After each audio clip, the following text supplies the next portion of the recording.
What money? That was rent. My father said it with a grin. 6 years, $144,000. Gone. He sat at the kitchen table with his coffee like he'd just read me the weather forecast. My mother wouldn't look at me. She stirred her tea. Clink, clink, clink. Like that spoon was the most fascinating thing in the room. They promised me every single dollar was going into a savings account. They showed me a screenshot of a balance. They told me, "Keep going, honey, you're almost at your down payment." And the whole time, they were spending it. On what? I didn't know yet. But when I found out, I stopped asking questions. And I started saving evidence. This is a story about a folder. And what happened when I opened it at Thanksgiving dinner in front of 30 people. Before I go on, please take a moment to like and subscribe. But only if you genuinely connect with this story. And while you're at it, drop a comment telling me where you're watching from and what time it is right now. My name is Myra. I'm 28. I work in a dental lab in a small town in Virginia. Now let me take you back 6 years, to the week I moved home after college graduation. The day I carry my last box through the front door, my parents are waiting at the kitchen table. Not casually. Positioned. Dad at the head, Mom to his right. 2 mugs of coffee already poured, a third one steaming at the empty chair. That should have been my first clue. My parents don't pour coffee for me. "Sit down, sweetheart," Mom says. "Dad and I have been talking." I'm 22. I've just walked across a stage in a rented gown, shaken a dean's hand, and received a degree in applied sciences.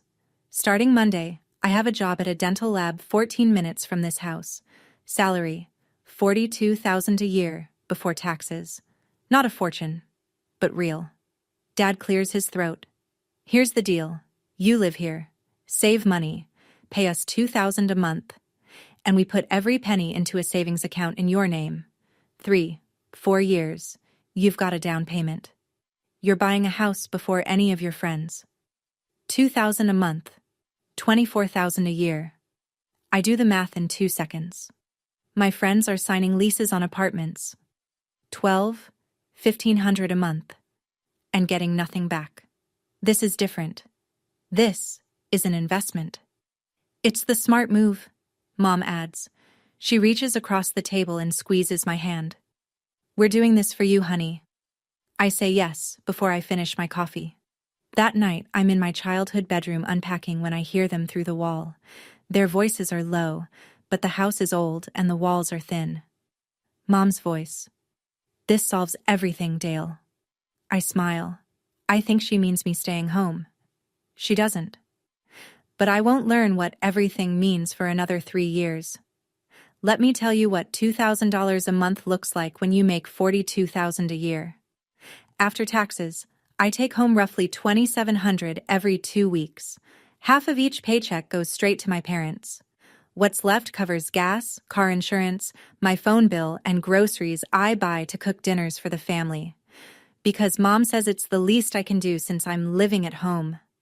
I drive a 2014 Honda Civic with a cracked dashboard and a passenger window that only goes down 3/4 of the way. My coworkers go to lunch at the sandwich place on Route 9. I eat leftovers from a Tupperware container at my desk. "Why don't you just get your own place?" my coworker Danielle asks one afternoon. "I have a plan," I say. "It's going to be worth it." And I believe that. Completely. Because here's the thing. I'm not suffering in silence. I'm investing. Every month my parents are putting my money aside, and every month I'm one step closer to a front door with my name on the deed. Around month 12, I ask Mom for the balance. Casually. Over dishes. "Can I see the account? I want to add it to my budget spreadsheet." "Of course," she says. "I'll send you a screenshot tonight." At 9:47 p.m., my phone buzzes. A screenshot. White background. One line. $24,000. No bank logo. No account number. Just a number on a screen. $24,000. 12 months times 2,000. The math checks out perfectly. I stare at it in bed, and something in my chest loosens. I'm doing this right. I save the screenshot. I don't save it because I'm suspicious. I save it because I'm proud. My brother Travis is 3 years older than me. Electrician. Married his high school girlfriend Jenna at 24. They have a daughter now, Lily, 3 years old, red curls, laughs at everything. Travis lived in this house until he was 25, 4 years after high school. He never paid $1 of rent. Not once. When I bring this up at dinner one night, not angry, just curious, Dad sets his fork down like I've insulted him. Travis had different circumstances. He was saving for a wedding. I'm saving for a house, I say. That's different. How? Mom cuts in before Dad answers. Don't compare yourself to your brother, Myra. This is about your future. I let it go. I always let it go. 2 months later, Travis and Jenna close on a house. 3 bedrooms, 2 baths, half-acre lot in the newer subdivision off Miller Road. Listed at $260,000. Down payment, $52,000. Everyone at Sunday dinner congratulates them. Dad stands up, claps Travis on the shoulder. That's my boy, a real homeowner. I smile, I clap. I say the right things. But in the car on the way to the pharmacy that evening, a thought scratches at me and won't stop. Travis makes decent money as an electrician, sure. But Jenna was part-time at the daycare center. They had a baby. They had a wedding to pay off. $52,000 for a down payment. Where did that come from? I roll the window down. The 3/4 it'll go. And let the cold air hit my face. I don't have an answer yet. But the question starts living in me like a low hum I can't turn off. Year 3. I've paid $72,000. I ask Mom for the account number. Not the balance. The account number. I want to set up my own online access. We're standing in the kitchen. She's wiping down the counter. She doesn't look up. It's a joint account under Dad's name. You can't access it separately. Can I at least see the statements? Of course, I'll send you one tonight. Tonight comes and goes. I wait a week. Then I text her. Hey Mom, still waiting on that statement. No rush, just want it for my records. So sorry, honey. Been swamped at work. This weekend, I promise. Weekend comes and goes. I ask again, lightly, carefully, like poking a bruise to see how deep it is. 3 weeks later, she sends a new screenshot. Same white background, same plain font. Balance, $72,000. The math checks out. 3 years? $24,000 per year. $72,000 total. But this time, I look more closely. No bank name, no routing number, no header, no footer. Just a number floating on a white screen, like it was typed into the Notes app on her phone. I zoom in. The font spacing is slightly uneven. My stomach does something strange. Not a lurch. More like a flinch. I sit on my bed and stare at the screenshot for 11 minutes. I know because I check the time when I start and when I stop. Then I tell myself, it's Mom. She probably just cropped it weird. I put my phone on the nightstand. I turn off the light. But I don't fall asleep for a long time. And the low hum from that night in the car, the one about Travis's down payment, gets a little louder. 3 Sundays later, the clinic closes early for a plumbing issue. I'm home by 2. The house is quiet. Dad's truck is gone. But Mom's car is in the driveway, and the sliding glass door to the backyard is open about 4 inches. I hear her voice before I see her. She's on the patio, phone pressed to her ear, facing the garden. I set my keys down on the counter, softly. Covered most of Travis's down payment, she says. She doesn't know. And Dale thinks we can keep this going another 2 years, pay off the rest of the business loans. My hand freezes on the countertop. A voice on the other end, tinny through the speaker, says something I can't make out. Then Mom again. Ruth, relax. She'll get her money eventually, when Dale's business picks up. Aunt Ruth, Mom's younger sister, the retired accountant. I hear Ruth's voice now, clearer. Connie, that's not right. You told her it was a savings account. It will be. Eventually. Just don't say anything. I don't move. I don't breathe wrong.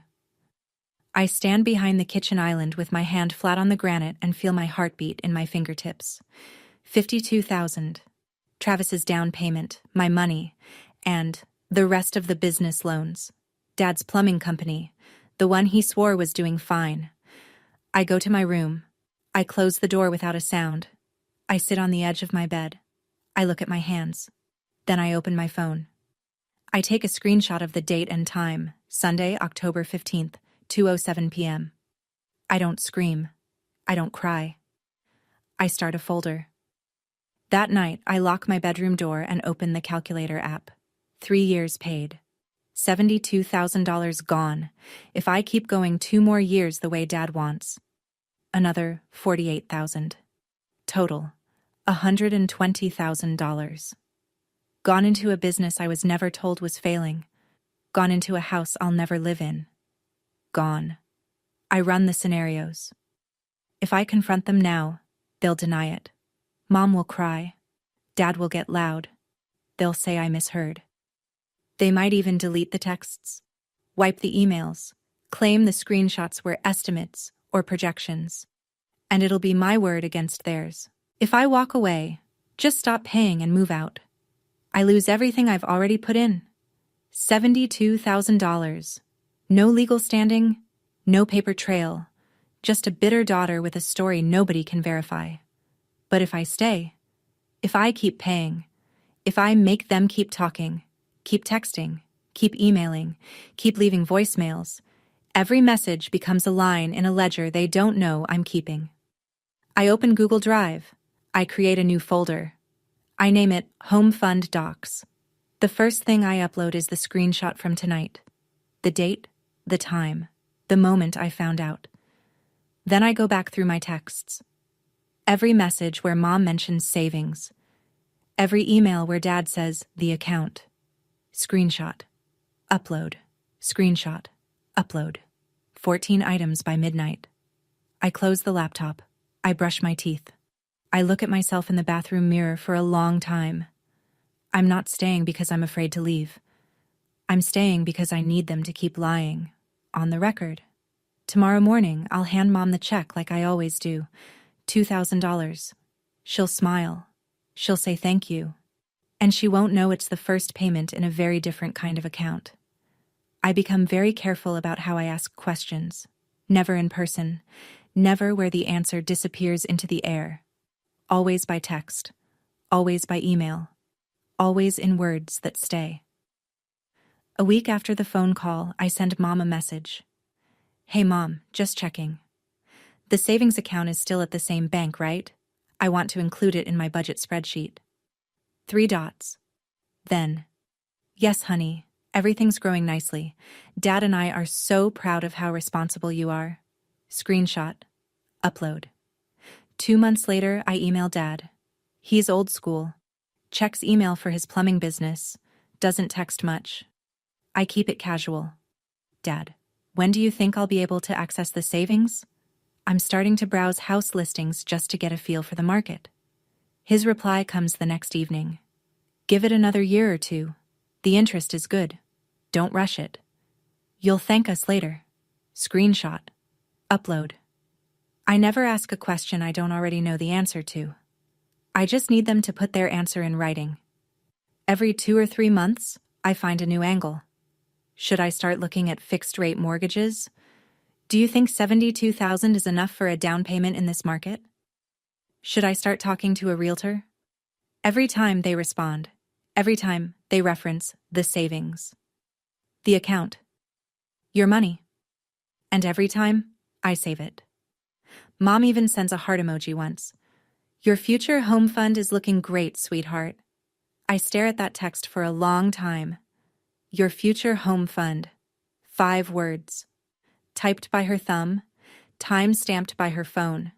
She has no idea she just wrote a line in my evidence folder. I close the app and go cook dinner for the family. Like always. Year 4, a Tuesday in March. I'm at the lab, hands gloved, bent over a dental mold, when my phone vibrates in my coat pocket. I can't pick up. Mom leaves a voicemail. I don't listen to it until lunch.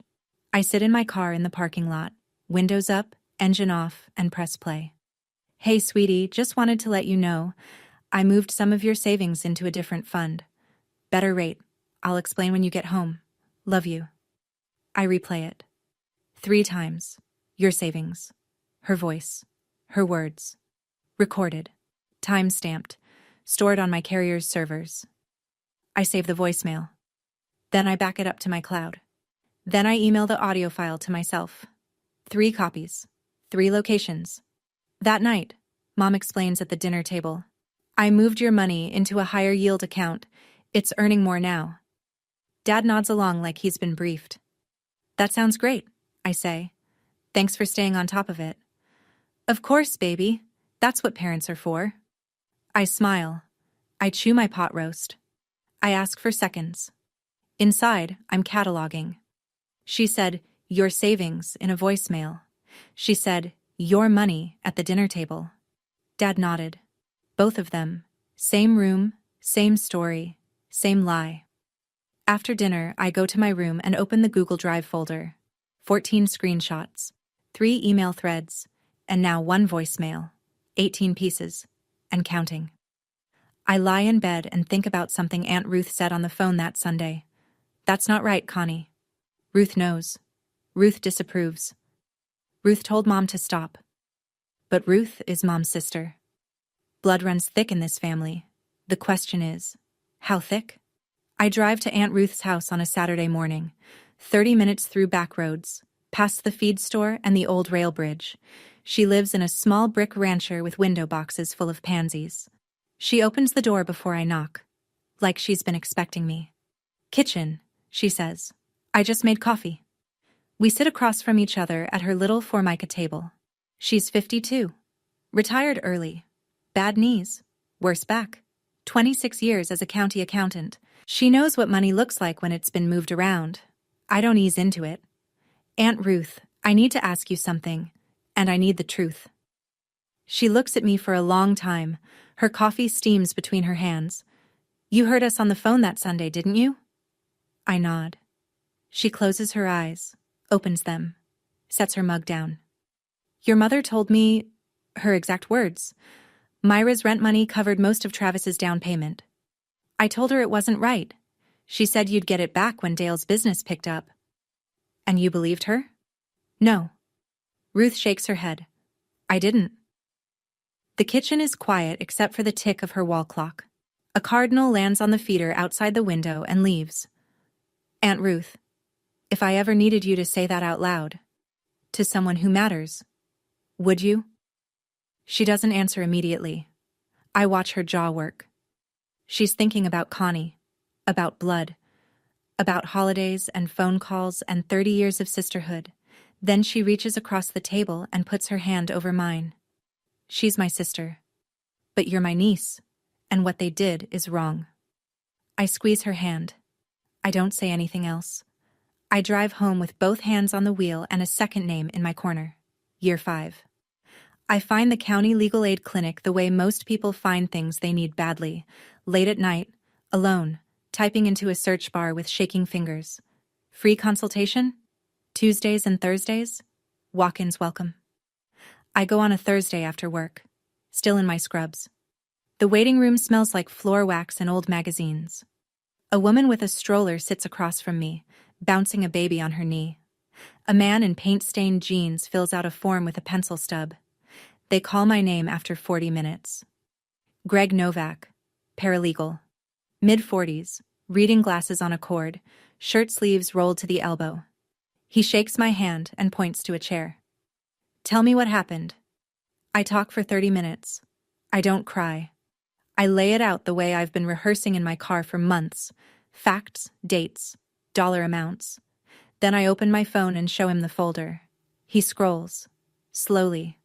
His face doesn't change, but his scrolling slows down the deeper he gets. How many pieces of evidence do you have? 22. Texts, emails, 1 voicemail, and a witness. He takes his glasses off and looks at me. This isn't just a verbal promise, Myra. You have corroborating written and recorded evidence. In Virginia, this could qualify as promissory estoppel. They made a clear promise. You relied on it.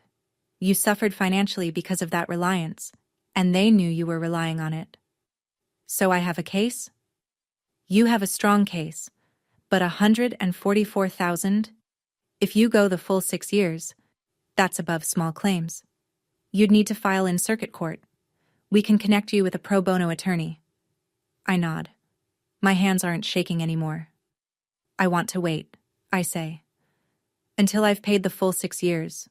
I want the number to be final. Greg studies me, then nods. Smart, but keep saving every piece. I walk out into the parking lot. The sun is going down behind the courthouse. I sit in my Civic and grip the steering wheel. For the first time in 3 years, I feel something other than anger. I feel ready. Year 6. October. The final payment clears. 72 months. $144,000. That same week, Mom sends a group text to the entire family. Thanksgiving at our place this year. Everyone's coming. 30 people confirmed. I'm so excited. I read the text in my car outside the clinic. I read it again. Then I open the calendar and count the days. 5 weeks. I call Greg Novak. He connects me with Pamela Harding, a contract disputes attorney who takes pro bono cases through legal aid. She's brisk on the phone. No small talk. Bring me everything. I bring her everything. The printed folder is 2 inches thick. She goes through it at her desk while I sit across from her, hands folded, watching her read my life in time-stamped increments. After 20 minutes, she sets it down. You have one of the strongest promissory estoppel cases I've seen at this dollar amount. We can file the day after the holiday. What if they deny everything? She looks at me over her glasses. Do you think they will? In front of the whole family? Yes. Good. Denial in front of 30 witnesses helps, not hurts. Every person in that room becomes a potential deposition. I don't plan to make a scene at Thanksgiving.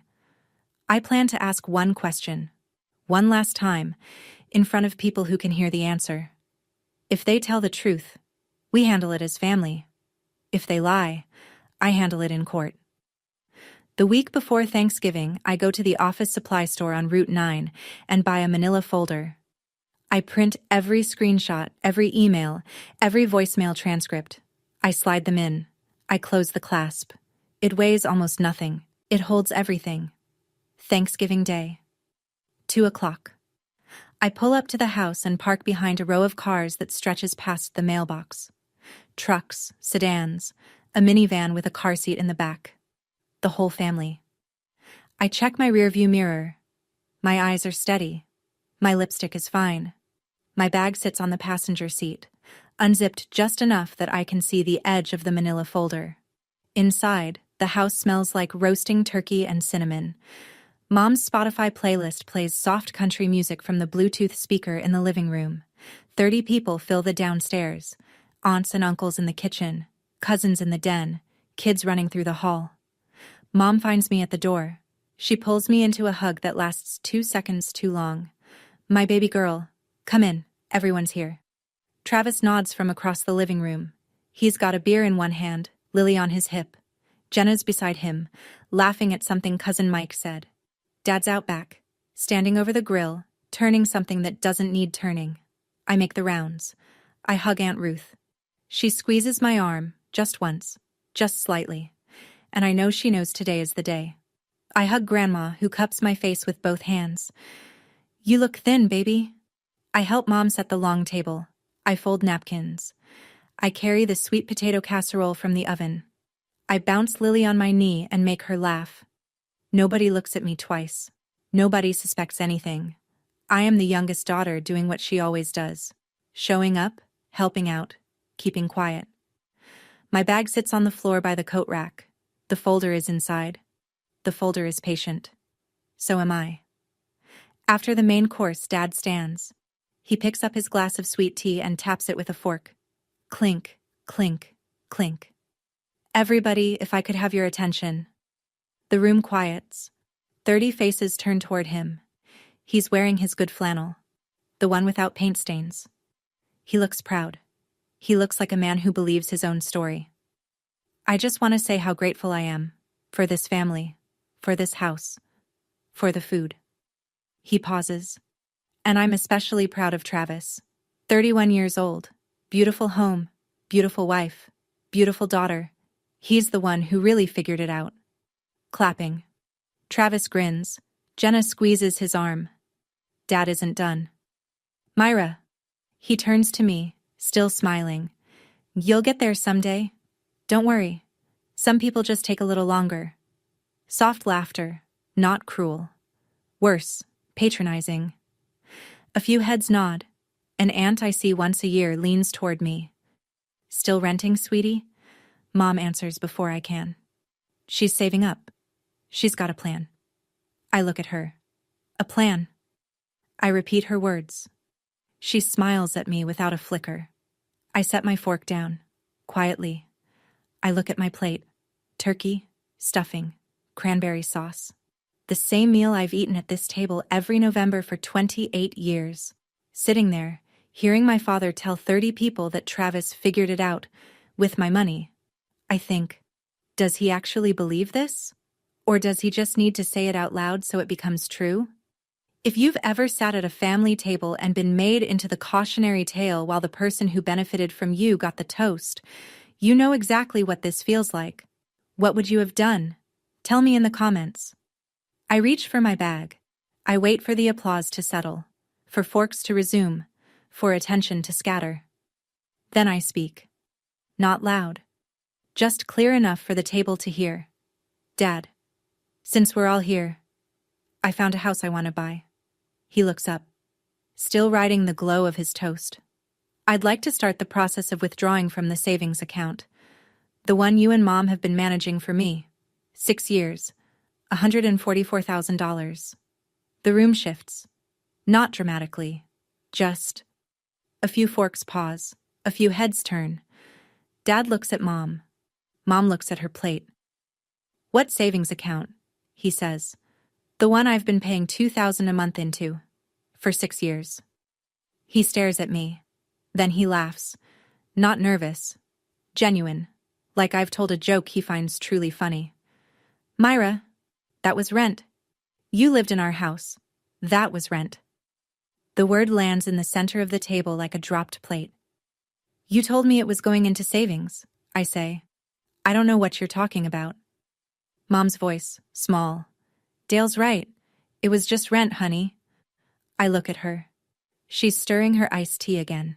Clink, clink. The same sound from the kitchen table 6 months ago when this all began. 30 people sit in silence. Uncle Frank's wife puts her napkin down. Grandma's eyes move from me to Mom to Dad like she's watching a slow-motion car wreck. Travis, from the far end. Come on, Myra, don't do this here. Think about the family. Think about the family. The family that spent my money. The family that lied about it. The family that just laughed at me. I don't answer Travis. I reach into my bag. I place the manila folder on the table, right between the gravy boat and the cranberry sauce. I don't slam it. I don't throw it. I set it down the way you'd set down a hymnal in church. I didn't want to do this here, I say, but you just denied everything in front of our entire family, so let me show them what I have. I open the folder. The first page is a printed text message. I hold it up so the table can see. This is a text from you, Mom. March 15th, year 2. I asked about the savings account. You replied, and I quote, "Everything's growing nicely." Mom's lips part. No sound comes out. I turn to the second page. This is an email from you, Dad. October 8th, year 3. I asked when I could access the savings. You wrote, "Give it another year or two. The interest is good." Dad's grin is gone. His face has gone a color I've never seen before. Not red, not white. Something between, like a man watching a locked door swing open. I pull out the third page. And this is a transcript of a voicemail from you, Mom. You said, and I have the audio, I moved some of your savings into a different fund. Nobody moves. The Spotify playlist has cycled to some soft guitar song that nobody hears. Uncle Frank leans forward. Cousin Mike sets his beer down. Grandma's hands are flat on the table. Mom's eyes are locked on the folder. Her face has gone white. Not pink white. White. The color of someone watching their own handwriting on a page they never expected to see again. "Where did you get that?" she whispers. "From you," I say. "All of you. You just didn't think I was paying attention." The room fractures. Connie's hand goes to her mouth. Her eyes fill up. Right on cue. "You're tearing this family apart, Myra. On Thanksgiving. How could you?" Before I can respond, Grandma's voice cuts from the end of the table. Low, steady, 80 years of authority in 4 words. "Connie, let the girl talk." Dad stands. His chair scrapes the hardwood. "This is ridiculous. She lived here. She ate our food. $2,000 a month is fair rent anywhere." Uncle Frank doesn't look up from his plate. "Dale, $2,000 a month for a bedroom in this town? That's more than my mortgage." Aunt Linda, Frank's wife, nods. Cousin Mike crosses his arms. The room is choosing sides without saying a word. Dad jabs a finger toward me. "You're ungrateful. After everything we did for you. You used her money for Travis's house." It's Aunt Ruth. She says it from the kitchen doorway, arms folded, voice flat as a tax return. "Connie told me herself, down to the dollar." Mom spins toward her sister. "Ruth!" "Don't Ruth me, Connie. I told you 2 years ago it wasn't right." The room goes silent again. Jenna, Travis's wife, turns to look at him. Her face is open, confused, like she's hearing a language she doesn't speak. "Travis," Jenna says, "is that true?" He doesn't answer. He picks up his beer, puts it down, picks it up again. "Your down payment," Jenna says, slower. "The $52,000. That was Myra's money?" Travis looks at the ceiling. "It's complicated." "It's not complicated. It's simple arithmetic and a lie that just ran out of room." Jenna's jaw tightens. She stands up from the table. Lily starts to fuss. "The family hasn't eaten dessert yet. They won't." I close the folder. I stand. The room watches me the way a room watches someone who's about to walk out of a church in the middle of a sermon. Not angry, not cheering, just witnessing. "I didn't come here to fight," I say. "I came here to give you one last chance to do the right thing." I look at Dad, then Mom. "Give me a repayment plan, a real one, on paper, with dates and amounts, and we handle this as family. No lawyers, no courts." Dad's neck is red. His hands are flat on the table. He's breathing through his nose. "You're not getting a dime," he says. "You want to sue your own parents? Go ahead. Sue me." The words hang in the room like smoke. I look at him for 3 seconds. I nod. "Okay." I turn to the room. "I'm sorry to everyone here for this. You didn't deserve to spend your Thanksgiving this way. But I spent 6 years being lied to, and I wasn't going to spend another minute." I pick up the folder. I pick up my bag. I'm halfway to the door when Grandma's voice reaches me. "Myra, honey." I stop. I turn. She's still sitting. Her hands are still flat on the table. Her eyes are wet, but her jaw is set. "I believe you." 3 words. From the woman who held this family together for 50 years. I nod. I don't trust my voice, so I just nod. I walk out the front door. The screen bangs shut behind me. The November air hits my face and I realize my cheeks are dry. I didn't cry. Not once. In my rearview mirror, I see Mom on the porch. Then Aunt Ruth behind her, bending down, picking up pages that have scattered from the folder Dad threw after me. I drive home, both hands on the wheel. No music. It's done. The next part is for the court. Monday morning, 9 a.m. I call Pamela Harding from the dental lab parking lot before clocking in. He told me to sue him, in front of 30 people. Silence on the line, then a short exhale that might be a laugh. Then let's not disappoint him. We file Thursday. Promissory estoppel and unjust enrichment. Plaintiff, Myra J. Morrison. Defendants: Dale R. Morrison and Constance L. Morrison. Amount sought: $144,000. Filed in the Circuit Court of Augusta County, Virginia. I sign the documents at Pamela's desk. My handwriting is even. My hand is steady. The pen is a cheap ballpoint from a mug on her desk, and I think, this pen is worth more than every lie they ever told me. The summons is served to my parents' address the following Tuesday. Dad has to sign for it. I know this because the process server confirms it by email. Received by Dale R. Morrison, 11:42 a.m. at the front door. That evening, my phone lights up. 11 missed calls from Mom, 3 from Travis, 0 from Dad. I don't return any of them. Instead, I send one text. To Mom. Short. All communication regarding this matter goes through my attorney from now on. Her name is Pamela Harding. I love you. But I'm done being your savings account. 3 dots appear. Disappear. Appear again. Then nothing. I put my phone on the nightstand. I make a sandwich. I eat it standing at the counter in the apartment I moved into 2 weeks earlier. A 1-bedroom on Elm Street, $900 a month. No roommates, no lies, and a deadbolt I chose myself. It's the first home that's ever been completely mine. The rent goes to someone who calls it rent. 3 months later, Circuit Court. Courtroom 2B. The room is smaller than I expected. Wood paneling, fluorescent lights, an American flag hanging slightly crooked behind the bench. I sit on the right side with Pamela. I'm wearing a gray blazer I bought at the thrift store on Route 11 and the only pair of dress shoes I own. My parents sit on the left with their attorney, a man named Garrett Webb, mid-50s, hired on credit. Mom is in a blue dress I've seen at every family funeral for the past decade. Dad is in a sport coat that doesn't quite fit. Pamela presents the evidence methodically. The texts, printed, highlighted, dated. The emails, same. The voicemail, played through a small speaker. The judge listens with his hand under his chin. Ruth's sworn affidavit is entered into the record. So is Grandma's written statement confirming she heard Dale refer to the payments as savings at multiple family dinners. Garrett Webb makes his case. It was rent, a reasonable amount for room and board in the area. The judge turns to Dad. Mr. Morrison, did you ever use the words savings account when referring to your daughter's payments? Dad shifts in his seat. I might have, but it was just a figure of speech. A figure of speech. For 6 years.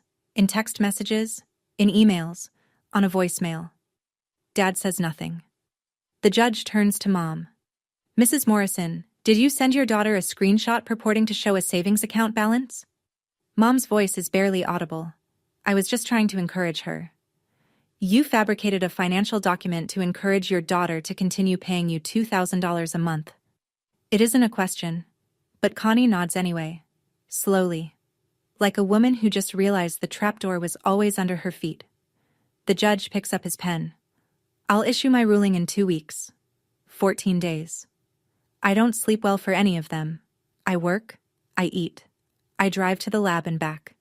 I clean my apartment twice. I reorganize my kitchen cabinets by height. On a Tuesday afternoon, Pamela calls. We won, Myra, full amount. I'm sitting in my car outside the clinic. The engine is off. A sparrow is hopping across the parking lot. Full amount, I repeat. $144,000.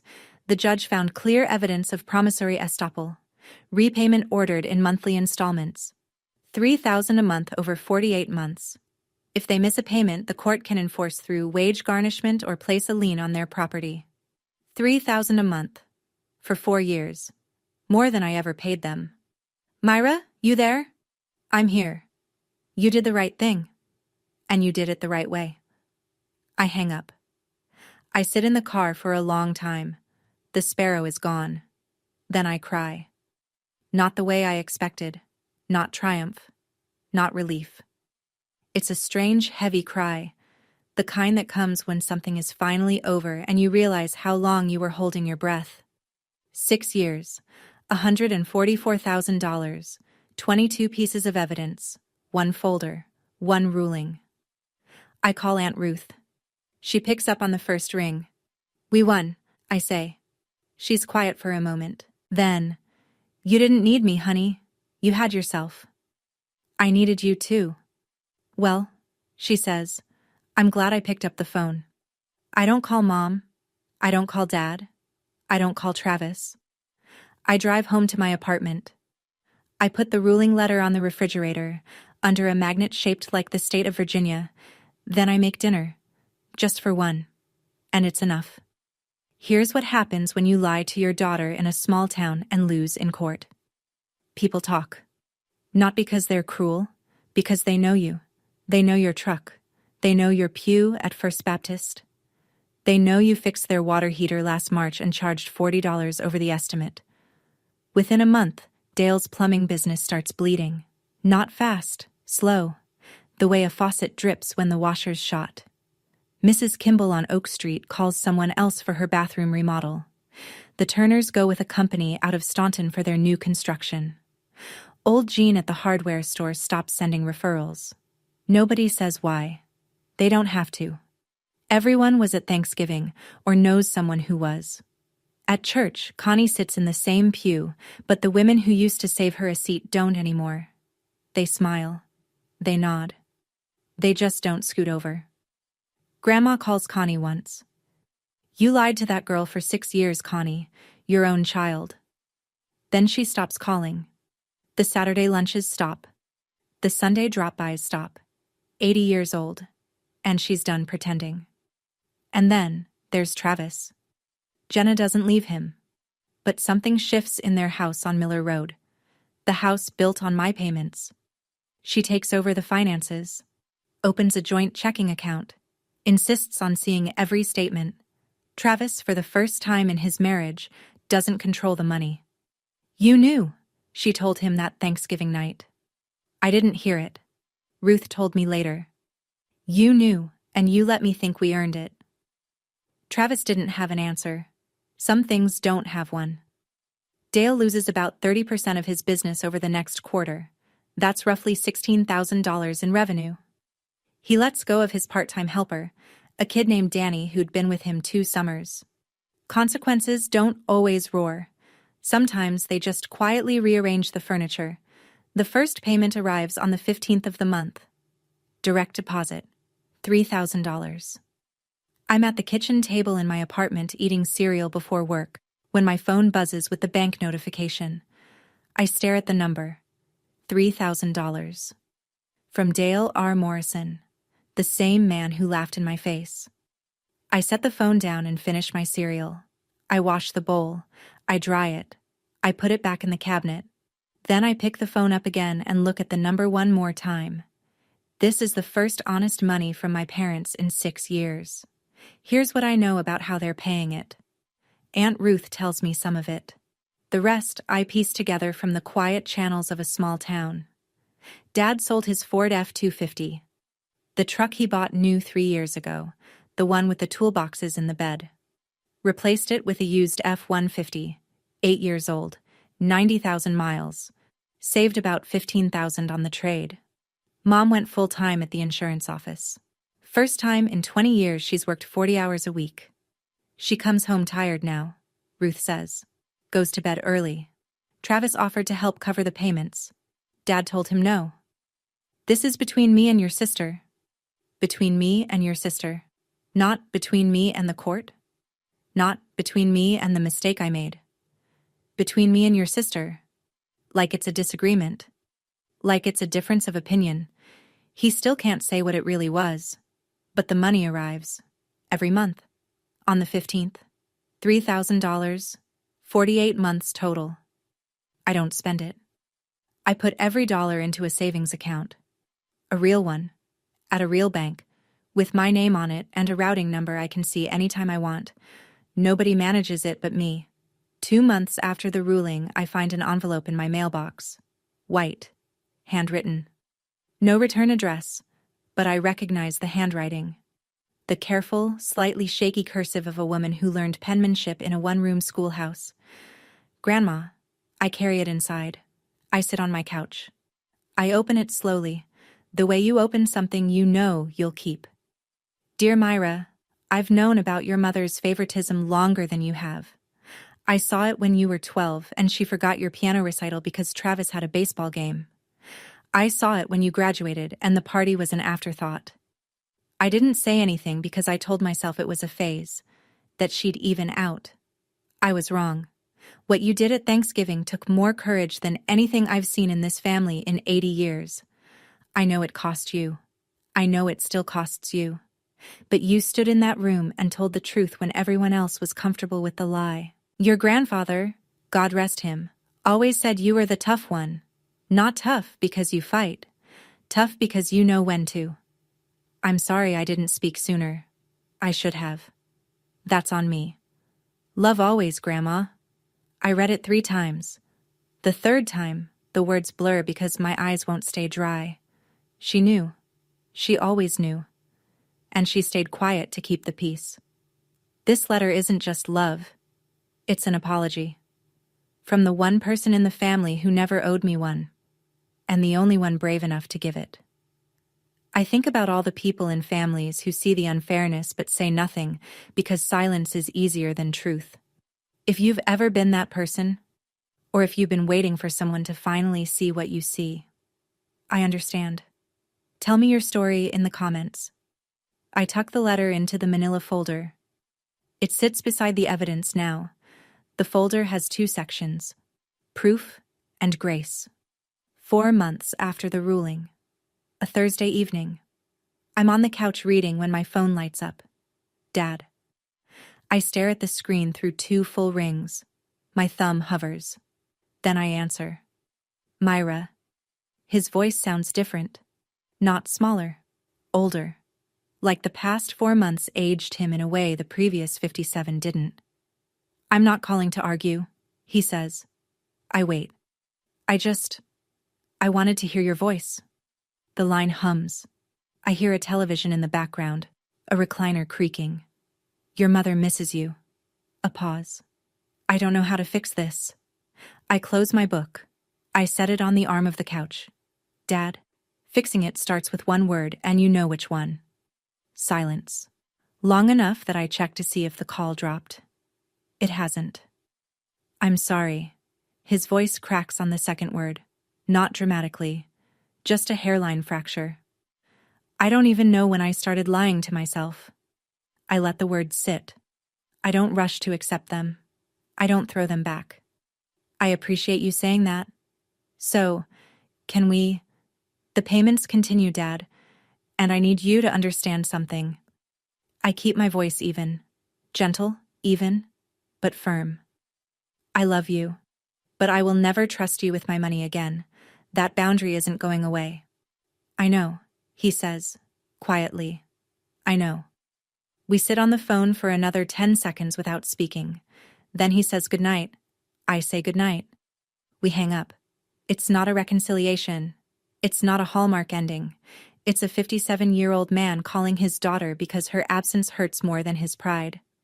And a 28-year-old woman letting him speak without letting him off the hook. It's what family looks like when you strip away the lies and see what's left. Sometimes what's left isn't much, but it's honest. So here's where I am now. I'm 28. I live in a 1-bedroom apartment on Elm Street. $900 a month. I picked the paint color myself. A pale blue that catches the morning light. Every month, $3,000 arrives in my bank account. My real bank account. With a routing number and a login and a balance I can check at 3 in the morning if I want to. I'm saving for a house. My house. On my timeline, in my name. My relationship with my parents exists. Barely. I call once a month. We talk about the weather, about Grandma's knees, about nothing that matters. We don't talk about the money. We don't talk about Thanksgiving. That conversation goes through Pamela now. Travis and I don't speak. Jenna sends me photos of Lily sometimes. At the playground, in a tutu, eating spaghetti with both hands. She always captions them. She asks about Aunt Myra. I see Aunt Ruth every Sunday. We eat lunch at her kitchen table. She makes soup. I bring bread. We don't always talk about what happened. Sometimes we just sit. I keep the manila folder in my closet. The evidence. Grandma's letter. The court ruling. I don't look at it often, but I know it's there. And knowing it's there is enough.